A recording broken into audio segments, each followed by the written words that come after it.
I'm Max James, motivational speaker. You know about that, the different interview, different topics and motivational speaking. Knowledgeable video. You know everything you get from our channel. हमारे channel पर आपको बहुत सारी चीजें मिलेंगी. Mostly for the youth, you get all the topic and get from motivation from our channel.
फ्रायरी Karachi में पहुंचा हूं, जो कि फ्रांसिस्कन फादर्स यहां पर रहते हैं, उनके स्टूडेंट्स हैं, और मैं वहां पर फ्रांसिस्कन लाइफ के बारे में उनसे बात करने की कोशिश करूंगा. आप जानेंगे कि फ्रांसिस्कन लाइफ क्या है, मुक़द्दस फ्रांसिस की ज़िंदगी क्या है और किस तरीके से उसने अपनी ज़िंदगी गुजारी, एक कम्युनिटी लाइफ क्या थी. इसमें फादर एरिक रिसानी, फादर नदीम प्यारेलाल और फादर लुइस मस्करीनी, जो कि बहुत सीनियर फादर हैं, उनसे हम बातचीत करेंगे और उनकी लाइफ को जानेंगे कि वो कैसे अपनी लाइफ को फ्रांसिस्कन लाइफ के साथ गुजारते हैं और कैसी उनकी कम्युनिटी लाइफ है, उनके जो वादे हैं वो किस तरीके से अपने वादों को निभाते हैं और क्या क्या हैं. वो ओबीडियंस, चैस्टिटी एंड पॉवर्टी, ये तीनों वादों को कैसे अपनी लाइफ में लेते हैं और कम्युनिटी लाइफ को. ओके माय डियर, ये ज़रूर देखें कि उनकी थॉट्स क्या हैं, उनके क्या ख्यालात हैं फ्रांसिस्कन लाइफ के बारे में, कम्युनिटी लाइफ के बारे में. Okay my dear, thank you so much, God bless you. Dear friends, आज हम फ्रांसिस्कन हाउस फ्रायरी में हैं और फ्रांसिस्कन लाइफ के बारे में हम बात करेंगे. फादर एरिक रिसानी हमारे साथ हैं और इनसे हम बात करेंगे फ्रांसिस्कन लाइफ कैसी है. फादर जी, आप क्या सोचते हैं फ्रांसिस्कन लाइफ कैसी है? आप फ्रांसिस्कन हैं और फ्रांसिस्कन लाइफ आपको कैसी लगती है और कैसे आप पहुँचे हैं? मैं समझता हूँ फ्रांसिस्कन लाइफ दुनिया में सबसे अच्छी ज़िंदगी है, मैं समझता हूँ, और ये मुक़द्दस फ्रांसिस की ज़िंदगी है. मुक़द्दस फ्रांसिस की ज़िंदगी यसु मसीह की ज़िंदगी है. और मुक़द्दस फ्रांसिस अपने कॉन्स्टिट्यूशन, ये साल हम 800 साला जुबली अपने कॉन्स्टिट्यूशन की मना रहे हैं. 1223 में मुक़द्दस फ्रांसिस ने कॉन्स्टिट्यूशन पोप साहब की स्पुर्द किया और उन्होंने इसको कबूल किया और हम 800 साला जुबली 2023 में मना रहे हैं. और उसका पहला जो जुमला है वो यही है कि the life of the friar minor is to observe the holy gospel, poverty, chastity and obedience. और ये मैं समझता हूँ हमारे लिए बहुत खुशी की बात है कि हम 800 साला जुबली भी मना रहे हैं और ये खुशियों की ज़िंदगी. ओके, तो फादर जी, ये तीन आप प्रॉमिस भी करते हैं, जैसे वॉइस कहते हैं आप, जैसे पॉवर्टी, चैस्टिटी एंड ओबीडियंस, ये क्या है? ये इसको चर्च की ज़ुबान में और रिलीजियस ज़ुबान में ये कहा जाता है एवेंजेलिकल काउंसल्स. और एवेंजेलिकल काउंसल यानी अंजील की मनादी करना. तो अंजील की मनादी करने के लिए तीन रास्ते हैं, जिसमें से मुक़द्दस फ्रांसिस के लिए सबसे पहला है ताबेदारी, फर्माबरदारी, जिसको अंग्रेज़ी में ओबीडियंस कहा जाता है, और ये लातीनी ज़ुबान के लफ्ज़ औदीरे से आता है और ये तालवी ज़ुबान के लफ्ज़ से भी है, जिसका मतलब है सुनना. और ओबीडियंस जो है ये खुदा को सुनना है और अपनी ज़िंदगी में उस सुनने को अमल में लाना. यसू का वो जुमला कि सुनने से ईमान पैदा होता है और ईमान खुदा के कलाम से, खुदा के लफ्ज़ों को सुनना और उस पर जीना, ये ओबीडियंस. दूसरे नंबर पे पॉवर्टी, किसी भी चीज़ को अपनी मिल्कियत ना बनाना. पॉवर्टी से मुराद हमें बहुत ये सोचने की, देखने की ज़रूरत है पावर्टी का मतलब गंदे होना नहीं है, ये मैं क्लियर करना। पावर्टी का मतलब है सादा होना। आपके मिजाज में सादगी है, आपके रहन सहन में सादगी, आपके रिलेशनशिप में सादगी है, और आपकी मोहब्बत और एक दूसरे के साथ जो ताल्लुकात है उसमें सादगी है। तीसरी बात जो है वो चैस्टिटी है।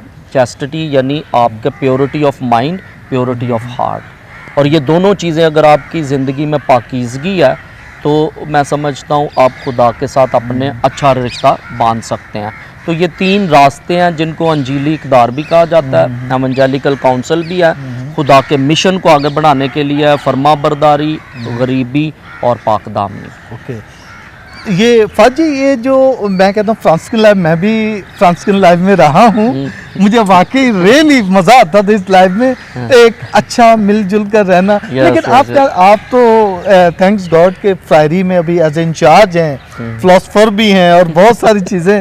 फ्रांसिस्कन लाइफ नज़र आती है कि खुशी का समा, तो आपकी ज़िंदगी से भी नज़र आता है कि फ्रांसिस्कन लाइफ खुशी का, मैं दूसरा नाम दूंगा, खुशी की लाइफ है, खुशी की जिंदगी, बहुत इंजॉयफुल लाइफ। जी जी जी। ओके, तो my dear friends, father Eric इत्सानी के मुताबिक जो फ्रांसिस्कन लाइफ है वो खुशी की अलामत है। खुशी उन्होंने बहुत सारी explain, very short and sweet बताया है कि फ्रांसिस्कन लाइफ जो खुशियों की बात है, एक दूसरे के साथ और अंजीली कदरों के साथ अपने आप को गुजारना। ओके फाजी, thank you so much, thank you.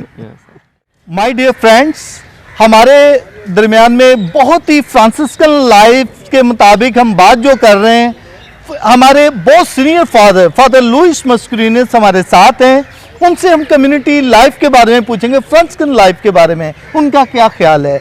उनकी, मैं समझता हूँ कि जितने भी फादर पाकिस्तान में फ्रांसिस्कन फादर बने हुए हैं वो सबके उस्ताद हैं, सबको स्पिरिचुअल गाइडेंस देते हैं, स्पिरिचुअल फादर भी हैं और यहाँ के प्रोफेसर भी रह चुके हैं और अभी वो फ्रांसिस्कन हाउस में ही रहते हैं। तो हम फ्रांसिस्कन लाइफ के बारे में फाजी आपसे पूछते हैं। वेलकम विद अस फाजी। Thank you, thank you. Franciscan life आप इतने साल से रहे, क्या आप समझते हैं फ्रांसिस्कन लाइफ को? फ्रांसिस्कन लाइफ मैं कहता हूँ दूसरों के लिए जिए, दूसरों के लिए जिए, ठीक है। और आप खुद महसूस करेंगे कि भाई लोग मुतासर होंगे, लेकिन पहले ही आपको रहना है सिर्फ फॉर अदर्स, दूसरों के लिए, समझे। और ये मैंने किया है जब 48, 49, 50 में मुझे इंचार्ज किया स्टूडेंट्स के, मैंने ये बताया वी मस्ट बी फ्रांसिस्कन, हम फ्रांसिस्कन होने चाहिए, बस दूसरों के लिए जिए। ये आसान नहीं है क्योंकि लोग थक जाते हैं, हम थक जाते हैं, लेकिन अगर आप करते जाएंगे ना, आप खुद महसूस करेंगे नई ज़िंदगी। जब मैं देखता हूँ भी 30-40 इयर्स गुजर गए, ना कुछ ना कुछ इफ़ेक्ट है, असर पड़ते हैं।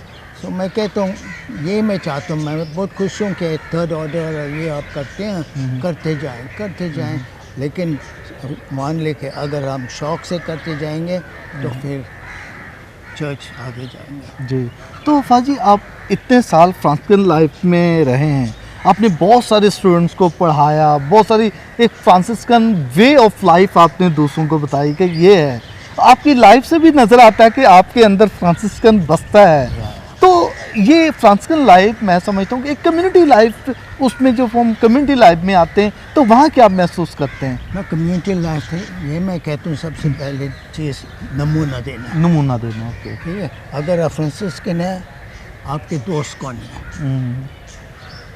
अगर गरीब परेशान लोग ये है और आप देते टाइम, कभी कभी वही बात रोज़ वही बात करते हैं ना, बट आप देखते हैं कि अगर एक ग्रुप भी, एक बंदे भी शौक़ से काम करते जाए, असर पड़ते हैं। ओके। और ये मैं चाहता हूँ आप लोग से थर्ड ऑर्डर है, सेंट फ्रांसिस या कुछ, फ्रांसिस ने बहुत नई ज़िंदगी शुरू की। तो बहुत अच्छा फाजी, बहुत आप मेरे भी उस्ताद रहे हैं और बहुत आपसे मिलने को हमेशा दिल करता है, आपसे ज़रूर मिलें और आपसे वाकई एक फ्रांसिस्कन आपके अंदर बसता है और नज़र आता है कि आप एक रियल फ्रांसिस्कन लाइफ को गुजारते हैं, ट्रू लाइफ जो कहते हैं कि वो है।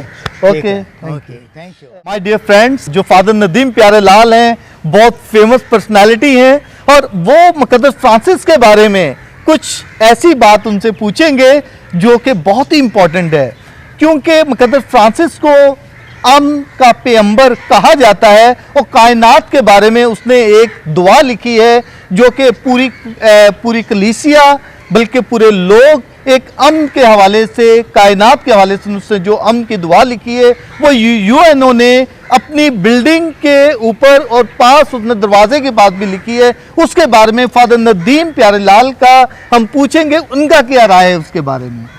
जी फादर जी। मुक़द्दस फ्रांसिस ने अमन और सुलह और सलामती के लिए, वो मुक़द्दस फ्रांसिस अमन का पैगंबर समझा जाता है। पूरी दुनिया उसे अमन और सलामती का पैगंबर मानती है और मुक़द्दस फ्रांसिस की ज़िंदगी जो है वो खुदा के साथ जुड़ी है और वो सबको खुदा के पास लाना चाहता है। इसलिए वो अपनी इस दुआ में, जिसे canticle of brother sun sister moon कहा जाता है और कैंटिकल ऑफ क्रिएशन कहा जाता है, उसमें वो बड़े वाज़े तौर पर हर एक कायनात की हर एक शय को भाई और बहन कहकर पुकारता है। वो एक हम आंगी पैदा करता है और वो एक ऐसे हम आंगी का पैगाम देता है कि जिसमें सब हम खुदा के साथ मिलकर एक होते हैं, खुदा में एक होते हैं। और इस मोहब्बत की दुआ, जैसे खुदा मुझे अमन सुलह सलामती का वसीला बना, एक तो ये दुआ है और एक कैंटिकल ऑफ क्रिएशन है जो उसने कायनात के हवाले से लिखी है। अमन की दुआ जिसमें वो कि जहाँ दुख है, जहाँ लड़ाई है, झगड़ा है, वहाँ सुलह और सलामती है, ये उसकी अमन की दुआ है। और दूसरी जो दुआ है वो कैंटिकल ऑफ क्रिएशन है जिसमें वो कायनात की बात करता है, कायनात को वो एक धारे में लाता है जिसमें हर एक इंसान से लेकर कायनात के हर एक ज़र्रा जो है उसको वो भाई और बहन कहकर पुकारता है। जिसमें क्योंकि वो इसलिए ये कहता है क्योंकि वो जिस तरह यूहन्ना की इंजील पहला बाब है ना, इब्तिदा में कलमा था, कलमा खुदा के साथ था, उसी से सब कुछ बनाया गया और उसी के लिए बनाया गया। तो जो सेंटर पॉइंट है इसमें वो खुदावंद यीशु मसीह है। तो वो खुदावंद यीशु से इस कदर प्यार करता है कि जब वो खुदावंद यीशु से बनाए गए हैं तो इसलिए वो उनसे एक मोहब्बत का रिश्ता जोड़ लेता है। हर एक चीज़ से, हर एक मखलूक से वो एक रिश्ता जोड़ लेता है, मोहब्बत का रिश्ता। और मरकज़ में यीशु है, बनाने वाला यीशु है। हाँ, तो इसलिए खुदावंद यीशु के साथ होते हुए, खुदावंद यीशु को सामने रखते हुए वो सारी कायनात के साथ एक मोहब्बत और प्यार के रिश्ते को बयान करता है और उनको एक रिश्ते में जोड़ देता है। तो मैं समझता हूँ कि ये दुआ हम सब के लिए भी रहनुमा है। अमन और सुलह की दुआ जो है, सुलह सलामती के, खुदा मुझे अमन और सुलह सलामती का वसीला बना दे, ठीक है। और ये जो दुआ है हमें, और ये आज के दौर में हर एक की ज़रूरत है, सुलह की, सलामती की। जहाँ नफ़रत है, झगड़ा है, लड़ाई है, हाँ, नफ़रतें हैं, और इस सुलह सलामती के लिए ये जो दुआ है बहुत अहमियत रखती है कि हमने सुलह में, अमन में, मोहब्बत में एक साथ रहना है। और जो दुआ कैंटिकल है, जो कैंटिकल ऑफ क्रिएशन है, वो इस बात की तरफ हमें लेके आती है कि हमने हम आंगी में एक साथ होना है, खुदा के साथ होना है, खुदा में रहना है और खुदा में रहकर ज़िंदगी को आगे लेकर चलना है। फादर जी, बहुत अच्छे तरीके से आपने एक्सप्लेन किया कि यूएनओ जो कि इंटरनेशनली वो अमन को फ़रोग देने के लिए यह बनी है। ये एक जो जुमायत या जो एक ऑर्गेनाइजेशन पूरी दुनिया की वर्ल्ड ऑर्गेनाइजेशन, वो मतलब फ्रांसिस के दुआ को लेकर अपनी एनजीओ को या अपने जो एक ये एनजीओ, ये एक दुनिया में जो यूएनओ है ना, यूनाइटेड नेशन, पूरी दुनिया की जो नेशंस है उसका हिस्सा है। और वो वहाँ उन्होंने मुक़द्दस फ्रांसिस की इस दुआ को जो है वो लिखा है वहाँ पर, ताकि दुनिया उससे सीखे कि किस तरह हम सुलह और सलामती में, किस तरह हम आंगी में ज़िंदगी गुजार सकते हैं। क्योंकि यूएनओ का मकसद भी ये है कि सारी कौमों को हम आंगी में एक करना। हाँ, तो मुक़द्दस फ्रांसिस की दुआ उनको महसूस हुई कि उन्होंने उस दुआ से मुतासर हुए कि उनको इससे सीखना है। हाँ, जबकि यूएनओ आज के दौर में बहुत सारी बड़ी ताकतों के कंट्रोल में रहता है, लेकिन असल में जो पैगाम है मुक़द्दस फ्रांसिस का वो सुलह और सलामती का है। उसका पैगाम है जो हम आंगी का है, सबको एक दूसरे के करीब लाने का है। तो ये मोहब्बत का पैगाम, यीशु का भी पैगाम यही है कि एक दूसरे से मोहब्बत करो। तो हम एक दूसरे से प्यार करना है, एक दूसरे को कबूल करना है और इस सफ़र में मैं आगे समझता हूँ बढ़ते कि जाना। मुकद्दस फ्रांसिस की जो इस दुआ है रूहानियत ये उसकी स्पिरिचुअलिटी है जिसकी वजह से उसने ये अपनी दुआ में एक्सप्रेस की है। ओके फाजी, thank you so thank much. You very much. Thank you.